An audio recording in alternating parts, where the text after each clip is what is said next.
Dames en heren, allemaal welkom op deze avond van het Signus Gymnasium.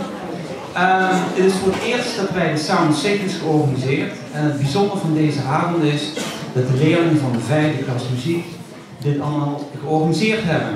Nou, daar komt heel wat bij kijken, want meestal organiseren wij dit als docententeam. Maar nu heb ik dus mijn eigen leerlingen dat allemaal laten organiseren. Het is een kaartverkoop, ze hebben programma's moeten maken, ze hebben de audities moeten houden. Allerlei dingen die dus van belang zijn om zo'n avond te realiseren. Nou, nu ga ik een vraag stellen aan Mante, die staat hier rechts van me. En dan ga ik een vraag stellen hoe ze dat ervaren heeft. Mante, hoe heb je het ervaren om het allemaal te organiseren?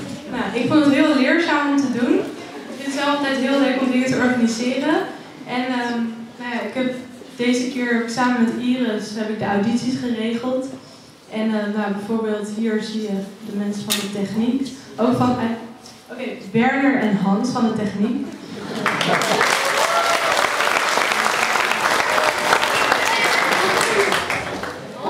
Verder zullen jullie ook van de 5e klas optredens zien. En nou ja, ik hoop dat jullie het een leuke avond vinden. Ja, absoluut. Nou, bedankt.